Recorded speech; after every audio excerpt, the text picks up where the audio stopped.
Hello, Las Vegas, and thank you for tuning in to another episode of Golf at the Park, Angel Park Golf Club's weekly interview show. I want to thank you for liking and subscribing to our channel. It helps a lot, and we really want to thank all of you who are watching. I made a mistake last episode, and I called Kevin Swain, an old pal that we worked together at the Legacy. I said that he worked at the wrong golf course last week. So he happened to watch the show and called and corrected me. So Kevin, you're going to be on in a couple of weeks. Thanks for watching. Thank you, everybody, for watching. We really appreciate it. And on to the show.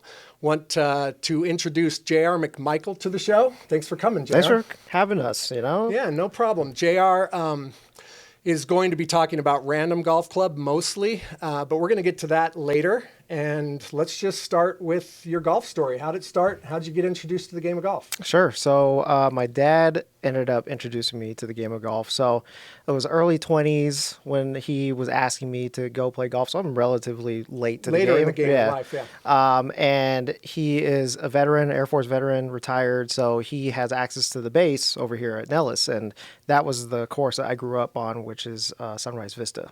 Yeah, Nellis is a great golf course. So you're starting to play in your 20s, and do you like it? I mean, is it something that you're gravitating towards? Yeah, so that's the interesting part of it, is that when he introduced me into the game, I hated it. It was terrible. I wasn't getting the ball up in the air.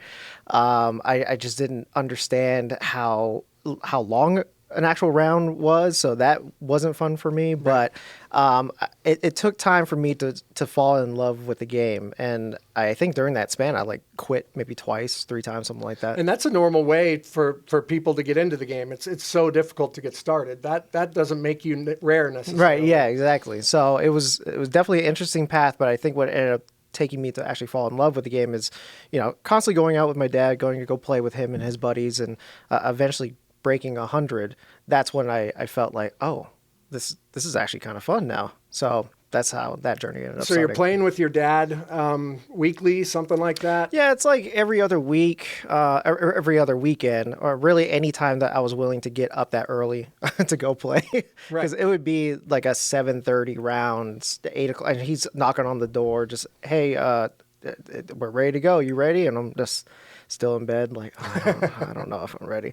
But yeah, it's usually on the weekends. Yeah. So what happens after that? Because you start getting into your career, I'm guessing, because you're out of college, mm-hmm. and you end up meeting a group of guys through work, right? That you end up starting to take the game seriously with? Yeah. So during that time, my best friend, Sam, he started to get into the game as well. So it ended up turning into him playing golf on his own, then eventually him coming out with me and my dad to go play golf, and then it kind of led to just me and Sam playing golf together. So that was kind of like the connection that we ended up having, and really being able to actually just go out and play around instead of going out and playing by myself. So then eventually got to a point where, we're working at the same place. Not a lot of people were playing golf at the time until some people ended up joining our organization. One guy, Kevin, he was working in a different program at the organization that we're at, and he had seen maybe a set of golf clubs that Sam or myself brings into the office sometimes, and he mentions like, oh, you play golf? I'm like, yeah. Oh, we should go get around.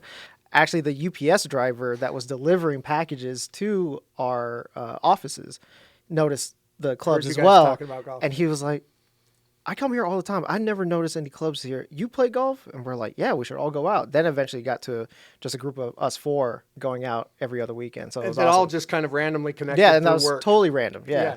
I love that the UPS driver ended up being one of the foursome. That's really fun. So now you've got the bug. Are you practicing a lot? You're starting to really like the game at this point. Yeah, at that point, I definitely wanted to get better. And I think what ended up happening was I finally bought my own box set of clubs. I think they're Ram clubs at the time, and that actually made me feel like these are mine, because before I was just playing Goodwill clubs, which is great to start out, but once you start progressing throughout the game, you want to feel like you have your own stuff. So once I finally got that box set from Sports Chalet, I was ready. So as soon as I got that, I kept going to the range and kept practicing. And the range that I was going to a lot was Desert Pines because that was the Sure. area of town that I was living. Yeah.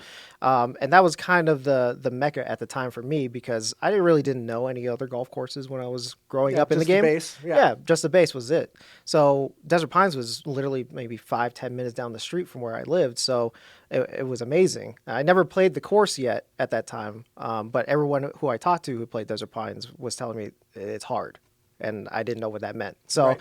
I was like, I'm not worried about that. I just want to go to the double decker range and hit balls all day, all night, and that was really the time when I was kind of honing my skills. Yeah. And so now you guys are playing and you're having fun. Are you playing around town? What are some of your favorite places to play? You're getting better. Yeah, really, a lot of the places that we were going to was a Las Vegas Golf Club, obviously Muni, great place to go, and relatively cheap. And I mentioned this because that is kind of where our forte was where's the cheapest place that we can Sure. go play.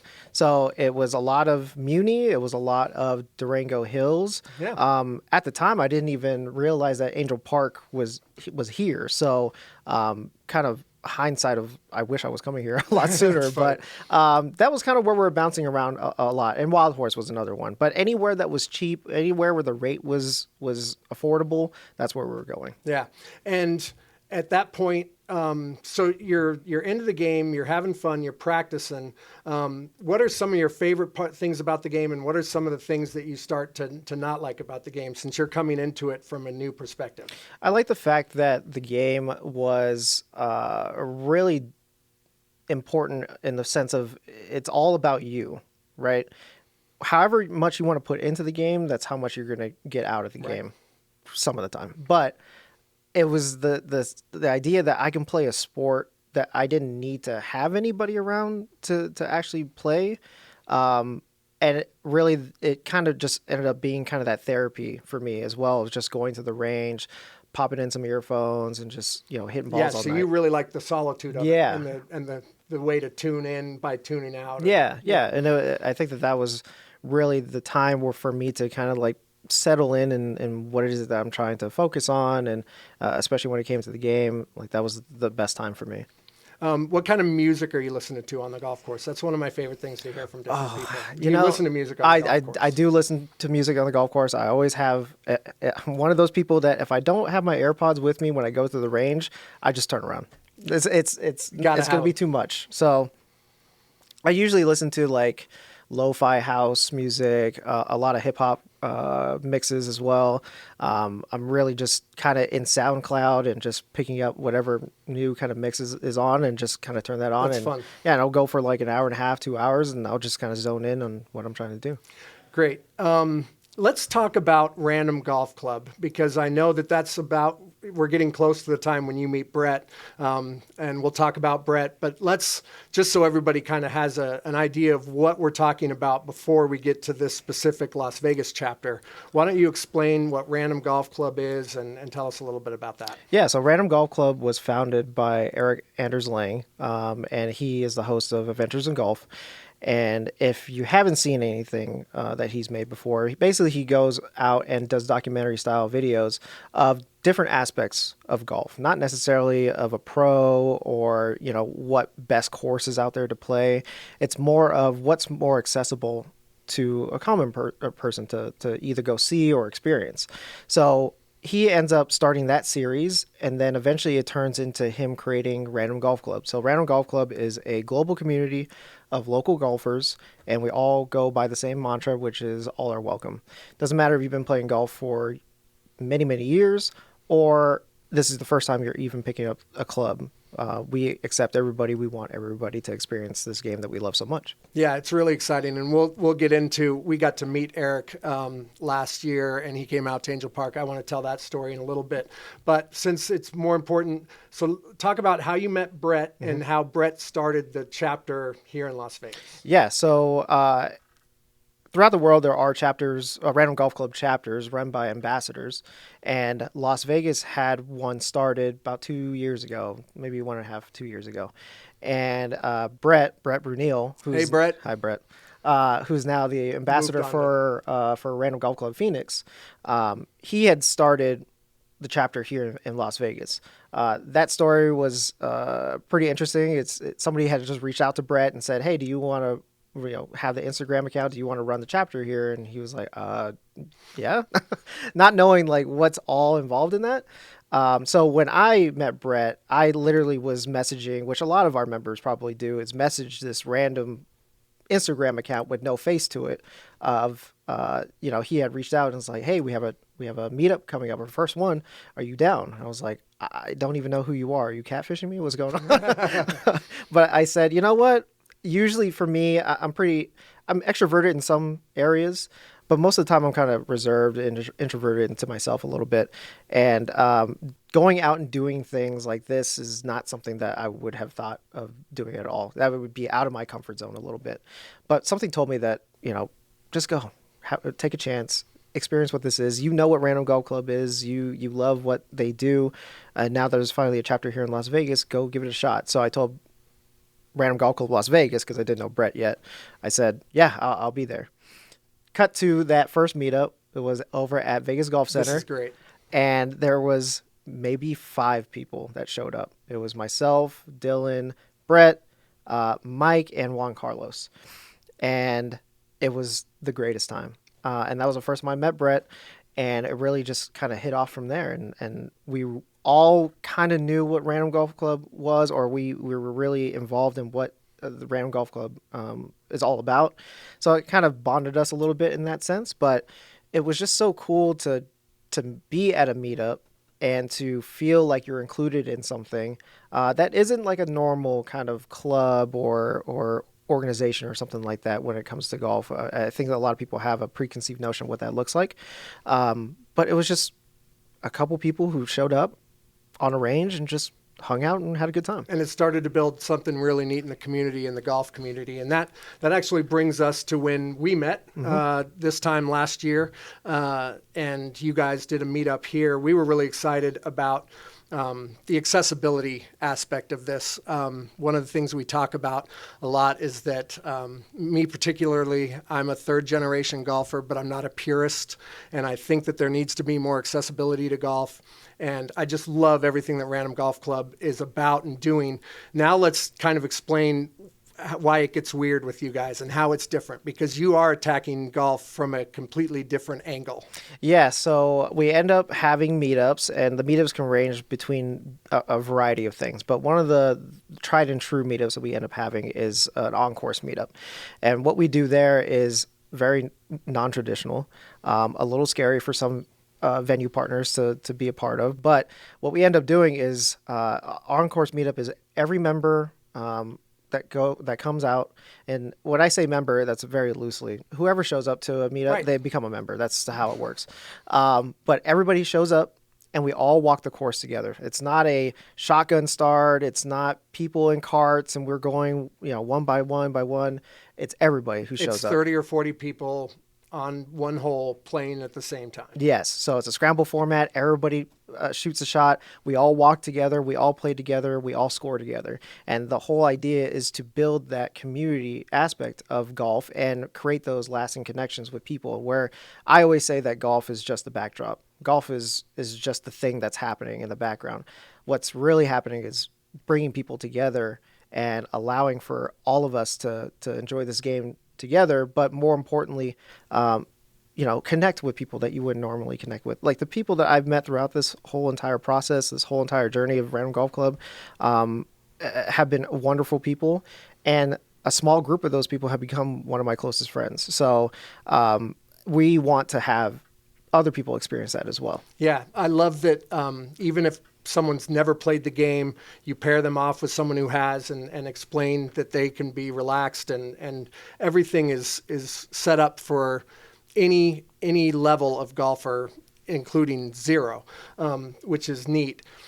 One of the interesting things that golfers will know immediately about why this is logistically difficult is because golf isn't set up to do that. And it doesn't maximize our tee sheet, which means it doesn't make a lot of business sense to necessarily go that way. We've been lucky enough that we did it on Cloud 9, and we had a great turnout, and we're going to do another one. We're actually doing a meetup here On the On 27th. the 27th. So why don't you tell everybody about what we're doing there? Yeah, so on Monday, 27th, I think it's around 6:30, we're going to have another on-course meetup at Cloud9 here at Angel Park.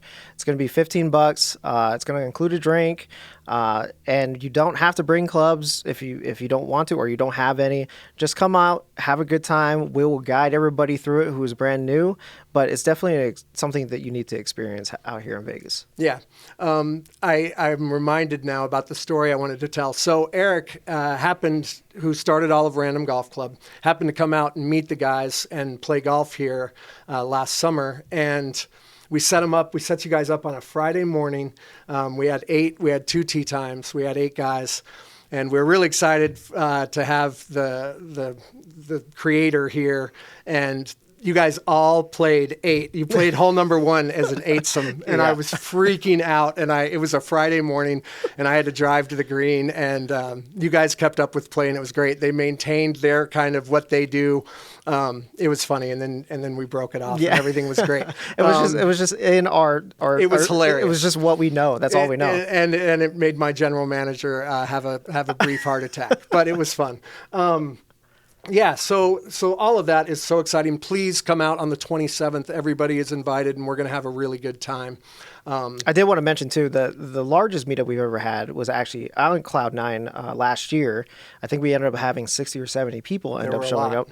And shout out to Mike the Video Wizard. Mike, we had him on last week. Yeah, he had him on last week, and he did all the drone footage, and we'll probably do a little bit of B-roll for, a little promo for the event, but you can see how big these groups can actually get, and we had a wonderful time, and everybody enjoyed it. And what I love the most is when we're done with our round, people just keep asking when we're going to do another one. So yeah. And speaking of that, I forgot to mention, you guys are doing really cool things with women's only meetups. Talk about that a little bit. Yeah, so one of our initiatives last year was to kind of grow the game and give kind of a platform for women to join in a meetup, right?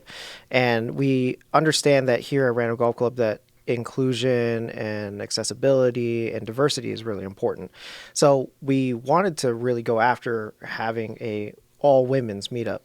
And we ended up having the first one here at Angel Park, which we're going to mention Angel Park a lot, and we just want to say thank you to you and the rest of the crew at Angel Park to allow us to do these kind of things. Because needless to say, it's kind of hard to go to a venue and pitch an idea of what Random Golf Club is and kind of flipping the script of what that kind of looks like. So we really appreciate you giving us that kind of freedom to try some new things. So one of those things was a women's meetup. We ended up having our first women's range meetup here at Angel Park, and it was a hit. Ladies loved it. And what's even cooler is that it wasn't just about the meetup. It was, again, the connections that are being made. I get a text maybe a week or so later saying that the ladies that met up at the meetup are going to go to the range on their own. And that is absolutely amazing, and we want to keep fostering that in the community, that it's not just about showing up to these meetups, it's about creating these connections and showing up outside of a meetup. So we've definitely been having more range meetups. We had another one on the backside of the range last year, which was really cool, and hopefully soon, within the next couple months, we're going to have a women's on-course meetup.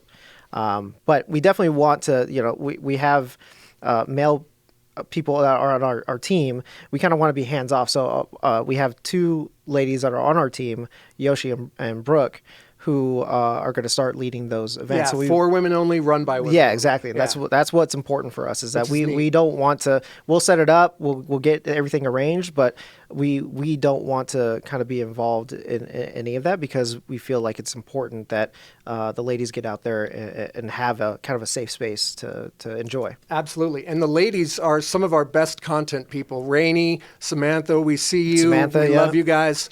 You're going to be on the show soon. So, yeah, all of that is really, really fun for me. What's your favorite memory playing golf? Oh, man, there's a lot. To kind of stay on brand a little bit, I think that Random Golf Club allowed me to kind of step out of my shell a little bit, especially when Brett had asked for me to become a co-ambassador with him as well. sometimes it takes a lot for me to even consider something like that because it is out of my out of your shell. Yeah, coming out of my shell. But Random Golf Club and the people that I've met and the friendships that I've created through all of this has really given me a type of purpose in life, and the idea that me fostering community out here in Vegas has been something that's really important to me.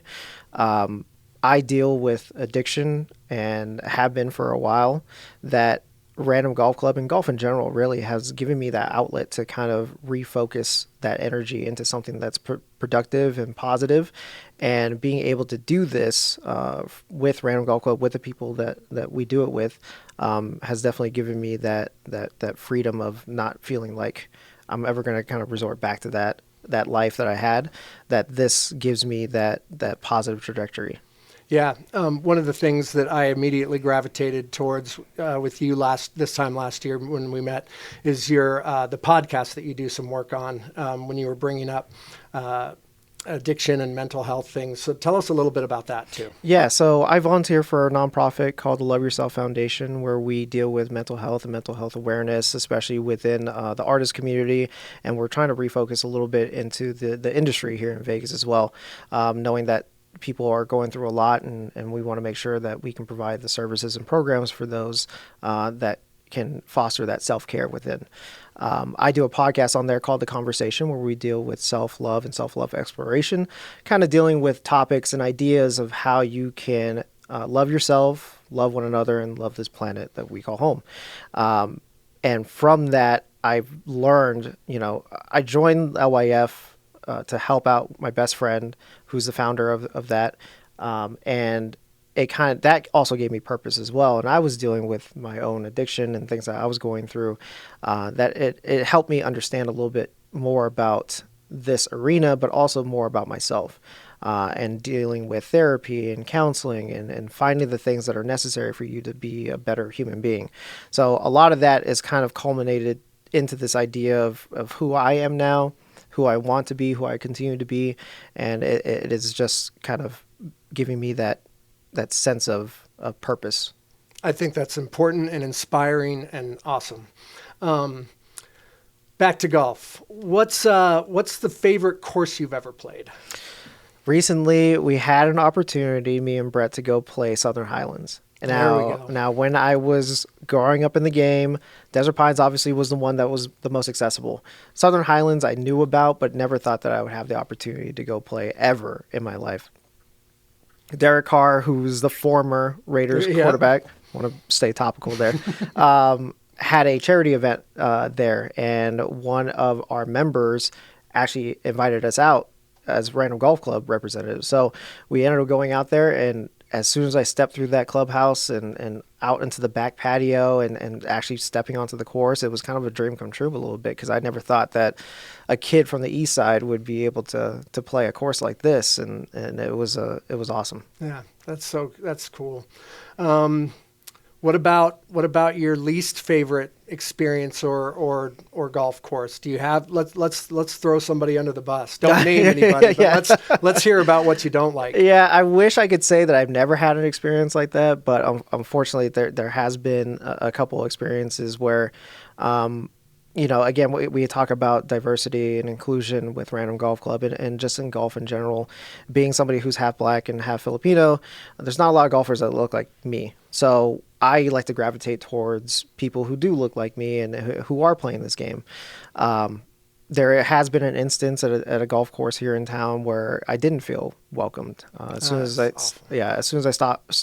stepped into the pro shop, when I head into the bar area, it just felt like I wasn't included in the same game that we're playing, felt a little alienated a little bit. And I've never experienced that in my life ever. I've grown up in diverse communities and locations here in town. And so to actually experience that for the first time really put a bad taste in my mouth, which is so unfortunate because I love the course.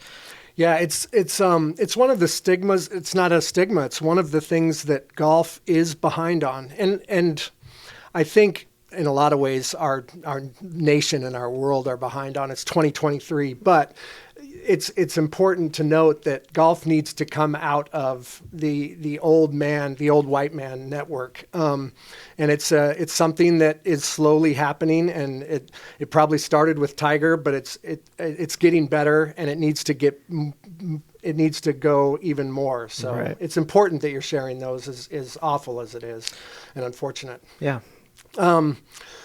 Let's see. I think that actually wraps up kind of the nuts and bolts of it. I want to thank you for coming in. And we'll be dropping all of the different places that you can check JR Random Golf Club out. So please look into all of that. And that's going to bring us to the last segment of the show, our Par 5, where we ask the same questions every week and come up with some answers. So are you ready? I think I am. All right, cool. Question number 1, your first shot is going to be, what's your favorite golf movie? And it's not a movie, but recently I've just finished the Full Swing documentary on Netflix. So, and when I say finish, I finished it in record time. So I was going to say that. So, in prep for this, we got on the phone a couple days ago with the day it came out. It had come out at midnight. And I was Yes. on the phone with you at 3 p.m, and you brought it up, and you said you were almost done. yeah. I think got- at that time I only had like 2 episodes left. Let's talk about it, because I have since binged it. And Okay. it's great. What was your favorite part? You know, the stories of Tony Finau and Joel Damon, those 2 stories were tearjerkers for sure. Joel Damon hit me in all of the feels. Yeah. And the Tony Finau one was probably my favorite. Yeah, and it was interesting because I didn't know any of that stuff was happening at the time. I mean, why would I know about any of that stuff? All we see is them showing up at the tournament and in Tony's situation, missing cuts, right? Mm-hmm. Or not performing well or not winning. I had no idea that, he was dealing with the death of his mom and then the death of his wife's father. And you just don't see those aspects of golf, and it's not normal for it to be televised in this sport. I'm pretty sure in other sports that we watch, it's a little bit more forefront of what people's personal lives look like. But to put that in the documentary and the thing that Joel was going through as well with cancer and his mother, it was really interesting, and it gives kind of a human aspect of this sport. It's not just these guys are coming out here playing 4 days a week to get a paycheck. They are people too. Yeah.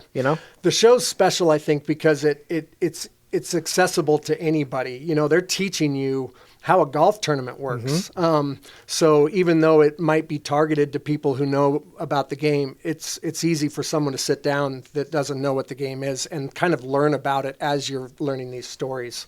So, the show's been great. Yeah. That's a good answer. Question number 2, what's your favorite club in your bag and why? So it's a tie between 2. I feel like the typical answer would be putter. Putter is something that I like to really get into. I love being on a green that's really slick. Mountain, shout out Mountain. Yep. Can get to that point, and depending on how the greenskeepers feel that day, a pin placement in a weird spot. Mountain greens can get. Someone just put it in a content piece on that, and they said it was witchcraft. And I said, no, it's just the greens crew. Yeah. So depending on where they put the flag, you got to be a little bit creative. So Right. Having the putter, for me, it allows me to be creative on the greens, and I love that. But the other club that I like to use is my 4 Hybrid. 4 Hybrid has a special place in my heart. Has gotten me out of really bad situations. You can really shape it into the way that you want it to be. You can hit a full shot. You can chip it around the green. You can putt with it if you want to. So it's definitely the most versatile club that I have. Yeah, I think the Forward. They didn't have hybrids when I had a Forward. That was my favorite club too. So Yeah. That's dating me. Question number 3, your third shot. What's your dream foursome? So if you could play with 3 people, alive or dead, who would you want to be out on the golf course with? I think right now, especially in the social media area. I know we were talking before about who do you follow and who do you watch, and I think nowadays it's more about the golf personalities that are on social media that are pretty big now, especially for those who are getting into the game. Like, that's more relatable, right? For me, I think my dream foursome would be me, my best friend Sam, Roger Steele, and probably Liz Breed, which I've actually reached out to, and she's done a couple lessons for me. So it's been awesome. So I know both of their stories. Tell us a little bit about them, because they're not as well known to people who might be watching. Yeah. So Roger Steele, one of the black influencers in golf, has really blown up in the last couple of years, and is part of Callaway and a couple other brands as well. But he comes from Chicago, and he just has just this natural feel of who he is, and he is who he is. He's the true ambassador of the game. Yeah, right? he's a true ambassador of the game, especially like what we're talking about of, following people who look like me. Like, it's been awesome to see him and Joe Hooks and Bradford and all these other personalities come out of the game who are people of color. It's been really awesome to follow. And then Liz Breed was actually on one of Random Golf Club's films, Breaking Pinehurst, I think is what it was, and she totally killed it on there. And she used to be a pro, and now she teaches, and it was really cool to see her on that doc. And actually, she was the one that hit a hole in one at the Pinehurst meetup. Oh, wow. There. Yeah. So I think that was super cool. And to see how she is really growing the game of golf in that light as well, it's been awesome. That's really cool. Question number 4. What's your aiming fluid on the golf course? What are you drinking? What am I not drinking? I think I love when I asked this question to you the other day. You said, well, I wish I could say water. Yeah. And I was thinking, oh, everybody says water. I love the answer. I wish I could say I wish water. It was more water. Probably when the summer hits, so it'll flip a little bit. But I think recently I've been either a Jameson Ginger or a good Coors Light. Our friend Kyle always says when the mountains are blue, is kind of the saying. So it's one of the two. Shout out Kyle Kavanaugh. We'll have you on the show soon. There you go. All right. That brings us to the last question. And potentially when the show is no longer PG rated, some of the answers can get wild. We're just going to see what happens. Question number 5. When your hybrid is not working, or when you hit a shot that has gone viral, content that tell us about that really quick. We don't really have to. Well, when you hit a shot like that, what are you saying? Do you say anything consistently? Do you yell anything? Do you beat yourself up? Sure. So we'll go back to that. The fact that so we have a reel, and we've been trying to do a new series called RGCLV 17B Tuesdays. And what 17B is a rule within Random Golf Club where you have to laugh at your bad shots. That is the rule. We started the series, and the first video that we put up was of a horrific hosel shank by yours truly. Had no idea, I just throw it up. It's all for fun again. Yeah, it's fun. Then I turn around a month later and 100K views. Not something that I'm happy that's the video that got 100K views. But hey, if it exposes Random Golf Club a little bit more to have fun in this game, so be it. But yeah, I actually had texted our group chat yesterday that a different golf brand ended up taking the video, putting it on their Instagram, and that already has 40K. Oh, wow. So my bad swing is like everywhere, and I don't know how I'm supposed to feel about this, but it is what it is. So are you just laughing? Are you good at that? Yeah, I'm good at that. I think so. Going back to the question is when I'm kind of down on myself, especially when I hit a bad shot or whatever, I can get pretty upset about that. A word that I would use, and we're not PG. No, we're not PG anymore. Is it's good to get a good fuck out there once in a while, And I'm not talking about F-U-C-K, period. I'm talking F-U-U-U-U-U-C-K. Just it's very, tantric to get that out there, So that would be it. But I feel like everybody says this, I'm trying to be better at being kinder to myself on the golf course. Sure. It's funny you bring up the Netflix show Full Swing because Corporate, hello, Troon. Hi, Troon. How you Corporate doing? actually talked to me about the last question of the show, and so we've been debating it and talking about it, and one of the things that I noticed on Full Swing is all of these guys have horrible mouths. Oh, They just don't show it on the tour. So, I think that if we end our show not PG and the worst thing that happens is someone drops an F-bomb, I think we're in good shape. So I feel honored if I was the last one. all right. Thank you again, JR, for Jed, coming thank on. you so Really much. Appreciate it. Please like and subscribe. Check out all of the different things we're going to drop to you in both the comments and on the screen. And thank you again for watching. And until next time, hit 'em straight from your friends at Angel Park Golf Club. Cheers.